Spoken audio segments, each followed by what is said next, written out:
Hola a todos, ¿cómo están? Espero que anden muy bien. Muchas gracias por ver este video, una nueva entrega de Pablo Borsoy, con videos de matemática y de física. Antes que nada les queríamos dar gracias por el apoyo que estamos recibiendo al canal, estamos creciendo mucho y eso nos permite hacer más videos y llegar a más gente. Por eso les pedimos que se suscriban a nuestro canal y que le den like a los videos si ustedes creen que realmente les ayuda a todo lo que es la preparación de materias y demás. Abajo van a tener nuestros datos de contacto si quieren. Estamos organizando clases grupales e individuales a distancia y presenciales. Así que si quieren más detalles tienen nuestro contacto a continuación. Vamos a empezar con el video de hoy.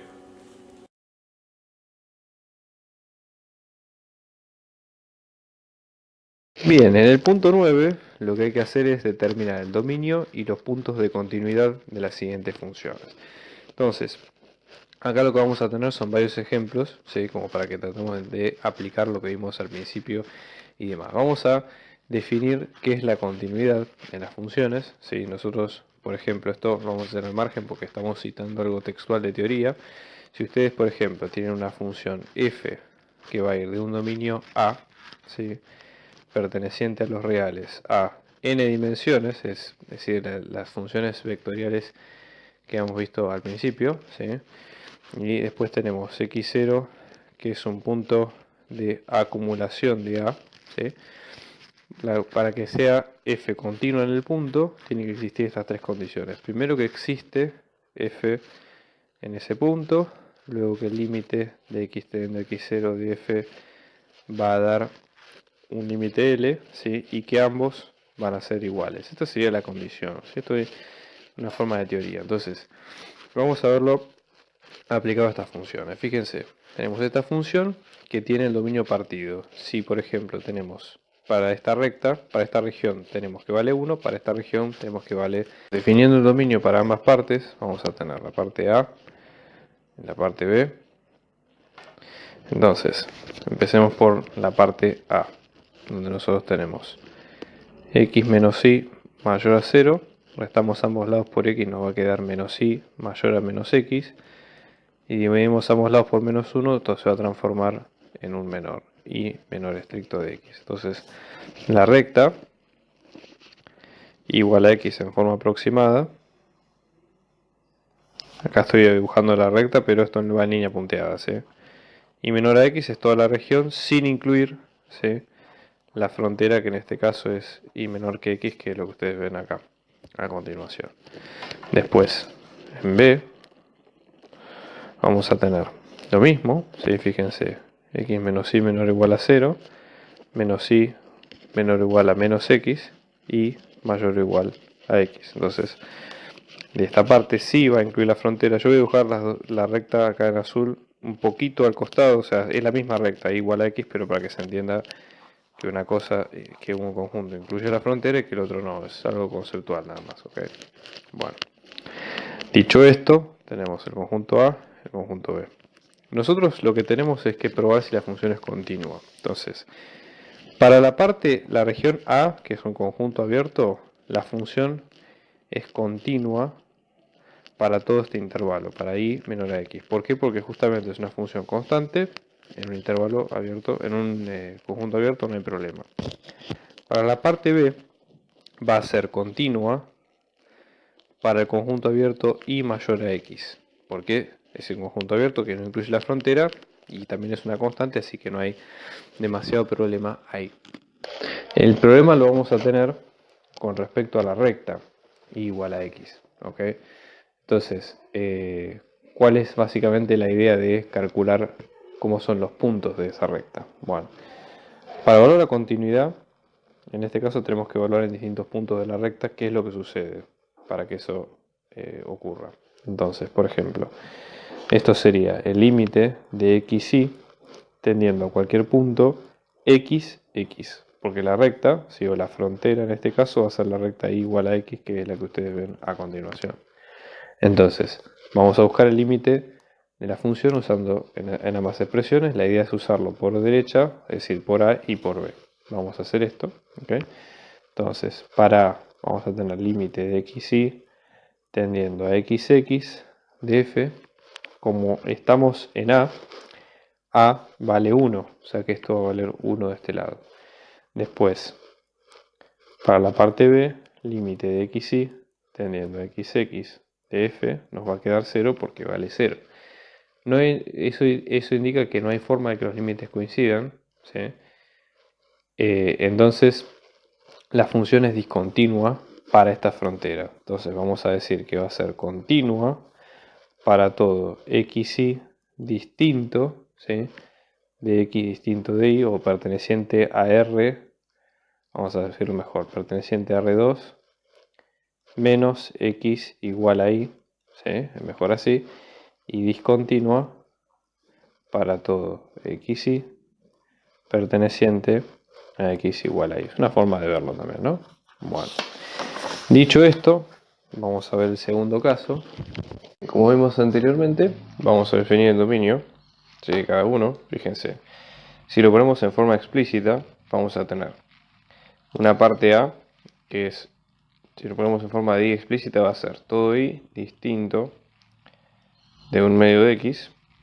Y si lo ponemos en parte B, esto nos va a quedar justamente la recta de y igual a un medio de x, ¿no? Entonces, ubicándolo en la recta, obviamente esto no está a escala, pero digamos esto para que se entienda el punto, ¿no?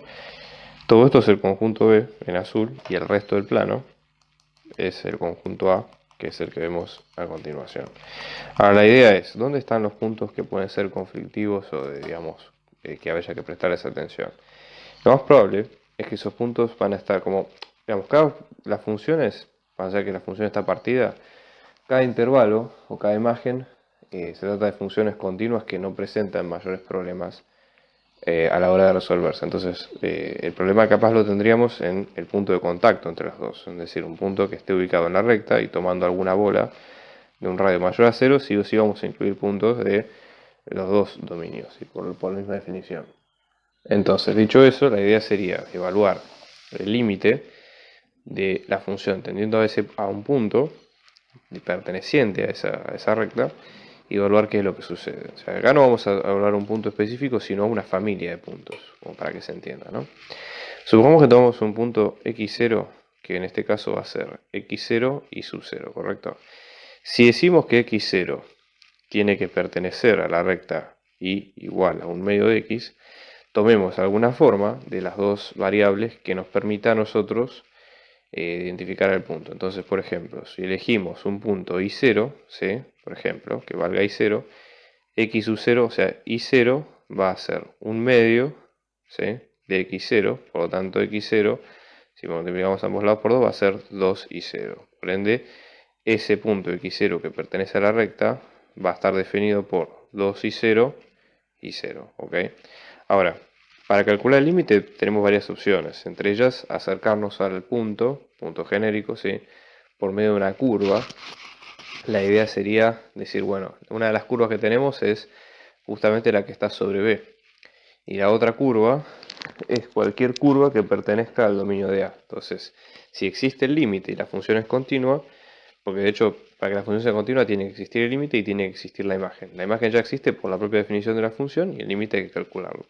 Si existe el límite, por ambas curvas tiene que ser similar. Entonces vamos a tomar la primera curva, ¿sí?, va a ser cualquier recta, ¿sí?, y distinto de un medio de x. Entonces vamos a movernos por el dominio de A. Entonces vamos a tener límite de xy tendiendo a este punto, ¿sí?, al 2 y 0 y sub 0, y de f va a ser esta imagen, porque estamos moviéndonos en el dominio de A, ¿ok? Entonces esto va a ser x al cuadrado menos y, reemplazamos directamente, 2y sub 0 al cuadrado menos y sub 0, esto nos va a quedar 4 y sub 0 al cuadrado menos y sub 0. Es un valor en función del punto que tomen. Sí, vamos a tomar ahora la segunda curva, que en este caso corresponde al dominio de B, que es lo que vamos a tener. La curva va a ser y igual a un medio de x, entonces vamos a movernos por el dominio de B, vamos a movernos tanto por izquierda como por derecha, entre comillas, digamos, para que se entienda un poco el concepto, ¿sí?, teniendo a 2 y 0. Y 0 de la función constante 3, que esto, como es una constante, vale 3. Entonces, para que sea continua, necesariamente este valor y este valor deberían ser iguales. ¿Ok? Eso Eso sería un poco la definición. ¿Dónde esos valores son iguales? Bueno, justamente vamos a forzar que eso sea así. Entonces, la conclusión es que donde esto se cumpla, que estos valores van a ser iguales, la función es continua. Donde esto no se cumpla, es un punto de discontinuidad. ¿Sí? Entonces vamos a proceder a evaluar, a igualar ambas ecuaciones. Vamos a tener, por ejemplo, 4 y sub 0 al cuadrado menos y sub 0 igual a 3. Con lo cual esto tiene una forma de parábola, tiene aspecto de parábola, ¿no? Entonces vamos a tener 4 y sub 0 al cuadrado menos y sub 0 menos 3 igual a 0. Si aplicamos la resolvente para despejar cuáles son esos puntos, vamos a tener que y sub 0, el primero nos va a dar 1 y el segundo nos va a dar menos 3 cuartos. Con respecto a los puntos, de acá tenemos, fíjense, para y sub 0 igual a 1, como x sub 0 era 2 veces esto, 2 por 1 es 2 y el otro punto es 1. De la misma manera acá, esto nos va a quedar menos 3, menos 6 cuartos, que en este caso es menos 3 medios, ¿sí? Para x, y menos 3 cuartos para y. Si los ubicamos en la recta, si vamos a usar otro color por las dudas, vamos a tener, supongamos, acá el 2, 1, esto no está a escala, obvio, para que se vea. Este es un punto de continuidad y después tenemos el menos 3 medios y el menos 3 cuartos, por ejemplo. Está por acá. Entonces, en estos únicos puntos es donde la función es continua. En el resto de los puntos es discontinua. ¿Sí? Entonces, esa sería la conclusión que tiene el ejercicio. De C vamos a tener una función que vale 0 para todo xy distinto de 0 y 1 para todo xy igual a 0. Entonces vamos a proceder igual que hicimos al principio. Vamos a tratar de dibujar esas dos partes del dominio como para entender gráficamente qué es lo que tenemos enfrente, ¿sí? Entonces, una ventaja que tiene esta forma de este ejercicio es que nosotros podemos expresar y en función de x y dejarlo como una función explícita, y eso nos va a resolver bastante la cuestión. Entonces, vamos a proceder, ¿sí? En este caso supongamos, si tenemos xy igual a 0, ¿sí? Eso lo que nos dice es que, como es una multiplicación, ¿sí? Esto para que sea verdad hay dos posibilidades. O que x sea igual a 0 o, ¿sí?, que y sea igual a 0. Entonces, xy igual a 0 quiere decir que nos tenemos que mover, ¿no? De las dos podemos movernos. En el eje, el eje y, es donde x vale 0. Y el eje x es donde y vale 0. Entonces, supongamos que identificamos ambos dominios, ¿no? Esto sería el dominio A y esto sería el dominio B, ¿no? Bueno, en el caso del dominio B, ¿sí? En el caso del dominio B es exactamente el dominio B que dice x por y igual a 0, es las dos rectas, no hay digamos, demasiada evaluación. Y después, x distinto de 0 es todo punto del plano que no pertenezca a los ejes coordenados, ¿sí? Esa sería un poco la idea. Entonces, como se trata de funciones constantes, ¿sí? Si nosotros, por ejemplo, tomamos el límite, acá lo que va a pasar es que las imágenes van a ser claramente distintas. Entonces, acá la idea es que la función va a ser discontinua, ¿sí?, siempre y cuando nosotros nos paremos en los ejes coordenados. ¿Por qué? Porque los ejes coordenados tienen una imagen y después el resto del plano tiene otra. No tiene sentido pensar en el límite, o si pensamos en el límite siempre va a dar una cosa distinta, digamos. Entonces no hay demasiado para evaluar. Entonces, una respuesta satisfactoria es que la función es continua solamente para el intervalo A, ¿sí? Entonces, para todo punto, ¿sí?, x sub 0 perteneciente a f es continua. Aclaramos esto porque, fíjense, cuando dice, si estamos, por ejemplo, imagínense que tomamos, por ejemplo, algún punto de los ejes coordenados. Si yo, por ejemplo, tomo una bola acá, un punto acá o un punto acá, cualquier bola va a incluir elementos de B y elementos de A, o sea, elementos de los ejes y elementos que no están en los ejes. Entonces, si calculamos el límite por distintas curvas, evidentemente siempre nos va a dar distinto, porque por ejemplo acá el límite me va a dar 1 si me acerco por Y y me va a dar 0 si me acerco por cualquier otra curva, mismo si voy al otro eje. Entonces no se puede afirmar que sobre x y el límite existe, que la función sea continua. Sí, sin embargo, si nos metemos como el dominio A es un conjunto abierto, ¿sí? Es un conjunto, digamos, donde cualquier bola que nosotros tomemos, o sea, obviamente puede incluir a los otros ejes, pero siempre existe una bola de radio mayor que 0 que incluye solo elementos de A, y eso garantiza que la función sea continua. Entonces, ojo, porque solamente para A la función es continua. Entonces, ahora en el caso de, este es un caso un poco más particular porque fíjense, tenemos una función de x y para todo punto distinto del 0, 0, ¿sí? Si dibujamos acá el plano, y después 0 para el punto específico de 0, 0, ¿no? Si dibujamos, supongamos que sería B, nuestro dominio de este lado, y después A es el punto 0, 0, ¿sí? Que estamos viendo acá, que es el 0, 0, y B sería el resto del plano. Con lo cual, la idea sería, para que la función sea continua, evaluar el límite de esta función tendiendo a 0 y ver si, a 0, 0, y ver si efectivamente da 0. Entonces, este es un límite, si ustedes recuerdan de los ejercicios anteriores, similar o de técnicas similares a las que veníamos evaluando. Fíjense, acá más que nada hay que observar la forma que tiene la función para poder resolverlo, ¿sí? Porque, fíjense, nosotros tenemos en el denominador una suma de números al cuadrado, por lo tanto, siempre es positiva para todos los reales, puede ser 0 excepto en el 0, 0, pero como estamos evaluando el límite no es algo que nos va a preocupar por el momento. Si después en el numerador tenemos un x al cuadrado, ¿sí? Entonces esto podemos pensarlo como este límite, usando la propiedad de producto de los límites, este y, que está en el denominador, pensarlo como que está multiplicando a toda la fracción, no solamente al y cuadrado, al x al cuadrado, que de hecho es verdad, pero visualmente es más simple verlo así. ¿Por qué? Porque fíjense, evaluando esto, nosotros tenemos una suma de números al cuadrado y uno de los números solamente en el denominador solo al cuadrado. Eso implica que esto va a ser siempre positivo, esto también, pero que por tener esta suma al cuadrado, esto, si el numerador va a ser más chico que el denominador siempre. Entonces, x al cuadrado va a ser menor o igual a x al cuadrado más y al cuadrado para todo xy, perteneciente a R2. Si dividimos ambos lados de la ecuación por x al cuadrado más y cuadrado, esto nos va a quedar que x al cuadrado sobre x al cuadrado más y al cuadrado nos va a quedar menor o igual a 1. ¿Sí? Si tomamos el módulo de esto, entonces en este caso vamos a tener, en este sentido, vamos a tener módulo de x al cuadrado sobre x al cuadrado más y al cuadrado menor o igual a 1. Y el tema con esto es que como estamos trabajando con un límite que se acerca a 0, ninguno de estos valores va a ser 0. Por lo tanto, esto, pase lo que pase, va a ser siempre mayor que 0. Por lo tanto, vamos a completar esto con la desigualdad con un menor estricto de 0. Entonces, esto, fíjense que esto se aproxima a lo que vimos antes como teorema del sándwich, ¿sí? O sea, pero siguiendo esa lógica y ese razonamiento. Entonces, vamos a interpretarlo de este lado. Como esta igualdad es cierta, ¿sí? Vamos a escribirla de vuelta acá. 0 es menor estricto que módulo de x al cuadrado sobre x al cuadrado más y al cuadrado menor o igual a 1. Para completar con el formato que tenemos acá del límite habría que multiplicar con el y que de hecho teníamos originalmente en la ecuación, ¿sí? Entonces multiplicamos por y todos los lados de la ecuación. En este caso y se está acercando al 0, 0.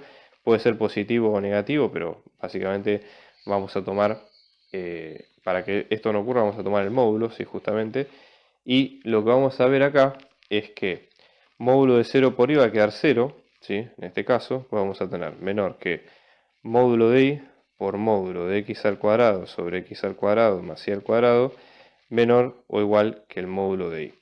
Entonces, visto y considerando esto, ¿sí? Si nosotros teníamos que el límite de xy tendía a 0, 0, eso hace que el y tienda a 0. Entonces, por ese lado, ¿sí? Esto va a tender a 0, tomándolo el límite, esto va a tender a 0, y finalmente todo esto, ¿sí? Va a estar acotado, el límite de toda esta función, va a estar acotado entre 0 y 0. Entonces esto, por consecuencia, ¿sí? Esto lo que nos va a quedar es que el límite de xy tendiendo al 0, 0 de f, o sea, para de toda esta expresión, nos va a quedar 0. Pase lo que pase, por cualquier tipo de curva.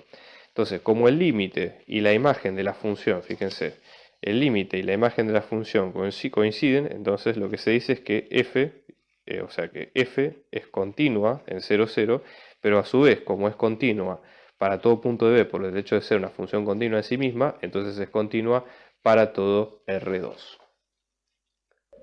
Entonces vamos a hacer el caso B, donde acá tenemos algo similar a lo que veníamos viendo desde el principio, ¿sí? Fíjense, tenemos para todo el punto del plano, vamos a dibujar de vuelta un croquis, para tener una idea, ¿sí? Fíjense, tenemos y de este lado, después tenemos x, el único punto conflictivo acá es el 2, 0, ¿no? Entonces acá fíjense, si estamos ubicados acá en 2, este punto que es el 2, 0, es el punto complicado.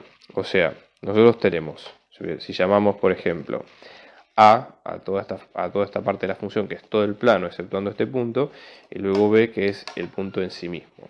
Entonces, esto lo que habría que hacer acá es evaluar si la función es continua o no ese punto. Para eso lo que hacemos es, como siempre, calculamos el límite de la función tendiendo al punto en definitiva. Hay varias, acá puede ser que haya una pequeña mala noticia, ¿sí? Porque lo más probable es que el límite no exista. Ahora, ¿cómo lo sabemos? Bueno, en realidad, para ver si el límite existe o no, lo que uno hace es tratar de buscar alguna técnica que permita, digamos, sacar la desigualdad. Acá hay un tema. Fíjense, esta expresión tiene bastante parecido con lo que hemos visto antes de el caso D, donde teníamos x al cuadrado por y. Acá la única diferencia, el único agregado que tiene es esto, que x menos 2 al cuadrado sobre x menos 2 al cuadrado más y cuadrado. O sea, es casi parecido a lo que vimos antes. Sin embargo, ¿por qué no podemos usar el 0 por acotado? Razonemos primero en eso, ¿no? O sea, nosotros decimos, bueno, este numerador, ¿sí?, se replica en el denominador y tiene una suma de un y cuadrado. O sea, todos son números positivos, por el hecho de estar al cuadrado, y obviamente esto va a ser siempre menor que esto por definición. Entonces, nosotros empezamos razonando diciendo, bueno, x menos 2 al cuadrado es menor o igual a x menos 2 al cuadrado más y al cuadrado para todo xy que pertenezca a R2. Bueno, dividimos ambos lados por el segundo término, si el término x al cuadrado, x menos 2 al cuadrado más y al cuadrado, y llegamos a esto, que esto va a ser menor o igual a 1. Ahora, esto lo que dice es que obviamente, esto no va a estar entre 0 y 1, ¿sí? Pero eso no alcanza para hacer el teorema del sándwich. ¿Por qué? Porque en el caso anterior nosotros teníamos una variable más que estaba multiplicando, que lo que aprovechamos y eso hacía que todo sea 0. En este caso, como si bien es cierto esto de que este término es menor a 1, pero el hecho de que sea menor a 1 y que esté entre 0 y 1 posibilita que los límites valgan justamente en ese intervalo, entre 0 y 1. Y para que exista el límite tiene que ser un único número y tenemos que estar seguros de eso. Entonces, esto, por más que parezca el caso anterior, no alcanza para que sea un caso de, digamos, de 0 por acotado o, digamos, de teorema de sándwich. Entonces, pensemos en otra técnica. Pensemos en lo que se hace siempre, que es tratar de evaluar el límite por distintas curvas y en base a eso sacar, digamos, si existen límites distintos. Probemos, por ejemplo, vamos a tomar dos rectas. Por ejemplo, la recta x igual a 2, que es esta que pasa por el punto, y luego la recta x igual a 0. En este caso, aplicando el límite, vamos a tener por la curva 1, ¿sí?, vamos a tener que en este caso va a ser límite de 2 y tendiendo al 2, 0, ¿sí?, porque estamos tomando x igual a 2, como vimos al principio. Esto nos va a quedar x menos 2 al cuadrado sobre x menos 2 al cuadrado más y al cuadrado, ¿sí? Bien, si calculamos cuánto nos va a dar en ese caso, fíjense, y va a tender a ser 0, entonces esto vamos a aplicar primero límite de x tendiendo a 2, vamos a tener límite de y tendiendo a 0 de una función,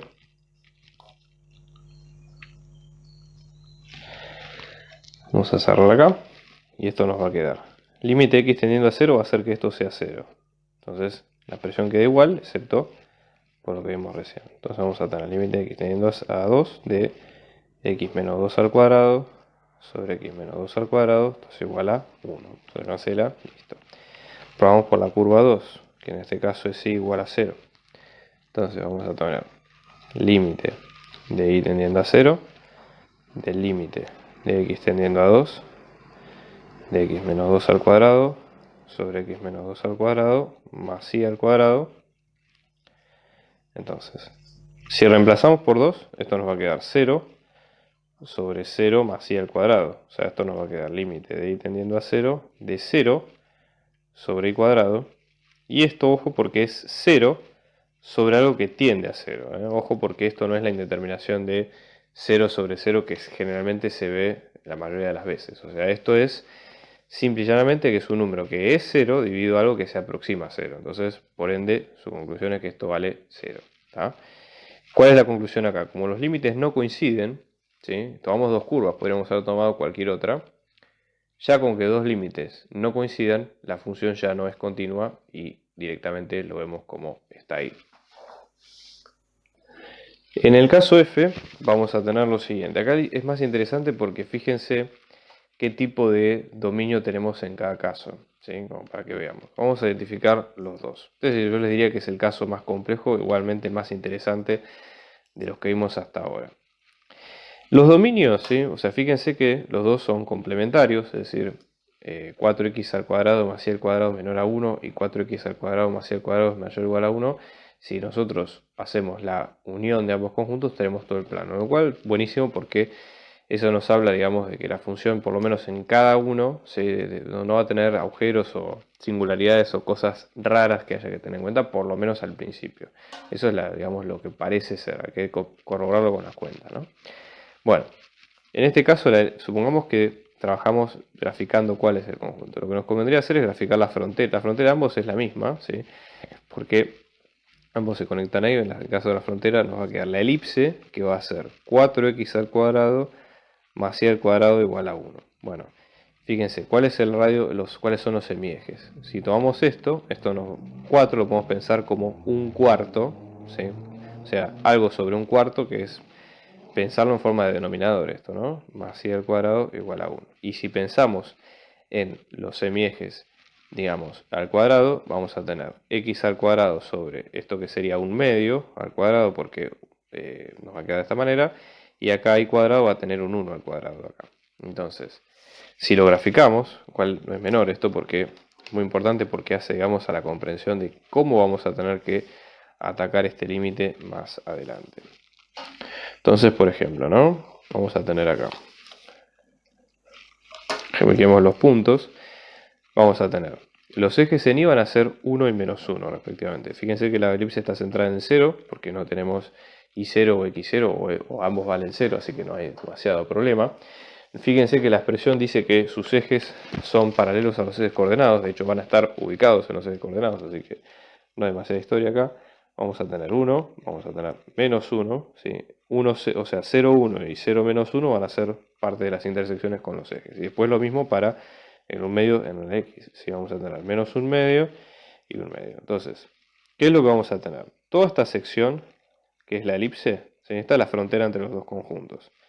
Bueno, el conjunto B es la elipse y todo lo que está por fuera de la elipse, porque es mayor o igual a 1. Entonces toda esta parte, en rojo, sería el conjunto B. Y todo lo que está dentro, sin incluir la frontera, es el conjunto A. Es un poco complicado acá porque decimos, bueno, ¿cómo hacemos ahora para tomar puntos? O sea, los puntos conflictivos serían, en este caso, la frontera entre ambos. O sea, cualquier punto que yo tome en la frontera de B o en la frontera de A va a incluir elementos de ambos. Entonces ahí es donde tenemos que poner el foco, ¿sí? De cada una de las cosas. Entonces, vamos a tomar en cuenta, ¿sí? ¿Qué vamos a tener en cuenta acá? Supongamos, nosotros podríamos tratar de evaluar, de ver a lo largo de distintas curvas, ¿sí? Por ejemplo. Entonces, una forma interesante, digamos, de atacar esto sería, vamos a atacar sobre cualquier punto x0 y 0 que pertenezca a la elipse. O sea, vamos a tomar un punto vectorial x0 con variables x0 y 0 que pertenezcan a la frontera, ¿sí? A esta ecuación. Entonces, nosotros vamos a tomar el x0 y 0, hacemos las cuentas y una vez que las cuentas están listas, al momento de resolverlo, lo que nos va a quedar básicamente es corroborar que esos puntos cumplan con esta ecuación que vimos al principio. Eso por un lado. Después, los límites tienen que coincidir. Si tomamos cualquier curva por A o cualquier curva por B, tienen que ser iguales. Entonces, aplicando esto, vamos a tomar, por ejemplo, respecto de A, el límite de x0, ¿sí? O de x tendiendo a x0, ¿sí? Para que sea más fácil, de f, en este caso nos va a quedar el límite de xy tendiendo a x0 y 0, por ahora no lo definimos, de x, o sea, esto nos va a quedar x sub 0. Bien. Vamos al caso B. En este caso tenemos límite, lo mismo, límite de xy tendiendo a x0 y 0, pero ahora ya va a estar ubicado sobre esta recta. Entonces vamos a tener de 2x más y, esto nos va a quedar 2x0 más y0. Bueno, hasta ahora fantástico. La idea es que los límites vamos a hacer que coincidan, porque no tenemos la garantía de que sea continua en todos los puntos de la elipse, pero vamos a forzar la condición para los puntos que sí lo sean, y ahí despejamos todo, ¿no? Entonces esto nos va a quedar 2x0 más y0 es igual a x0. Si resto x0 a ambos lados nos va a quedar x0 más y0 igual a 0, o lo que es lo mismo, y0 igual a menos x0. Y ahora la idea es reemplazarlos acá, en la elipse. 4x al cuadrado más y al cuadrado es igual a 1, o sea que vamos a tener 4x0 al cuadrado más menos x0 al cuadrado es igual a 1, con lo cual esto nos va a quedar, este negativo se va, 5x0 al cuadrado es igual a 1, dividimos ambos lados por 5, esto nos va a quedar un quinto, y de acá x0 nos va a quedar más menos, aplicamos raíz cuadrada, 1 sobre raíz de 5. Entonces, esto nos da la posibilidad a dos puntos. Fíjense, si tomamos, por ejemplo, x0 igual a 1 sobre raíz de 5, el punto 1, en este caso va a ser x0, o sea 1 sobre raíz de 5, e y0 que es menos 1 sobre raíz de 5 por esta definición que vimos acá. Si por otro lado tomamos x0 menos 1 sobre raíz de 5, el punto 2 va a ser menos 1 sobre raíz de 5 y acá 1 sobre raíz de 5. ¿Okay? Bueno, entonces ahora la idea es que esos son los puntos donde supuestamente la función es continua, o sea el límite doble existe. Si comprobamos, por ejemplo, reemplazando en cada una de estas coordenadas, vamos a ver. Acá el límite nos va a quedar 1 sobre raíz de 5. Si vamos acá con el punto 1, esto nos va a quedar 2 sobre raíz de 5 menos 1 sobre raíz de 5, o sea que vuelve a quedar 1 sobre raíz de 5, perfecto, acá no hubo problema. Vamos a probarla con el punto 2. Menos 1 sobre raíz de 5 que queda acá, después acá va a quedar menos 2 sobre raíz de 5 más 1 sobre raíz de 5, o sea que vuelve a quedar menos 1 sobre raíz de 5. Entonces la idea es que, la conclusión es que la función va a ser continua para P1 y P2 solamente, ¿sí? Entonces para el resto de los puntos pertenecientes a la elipse, la función no es continua.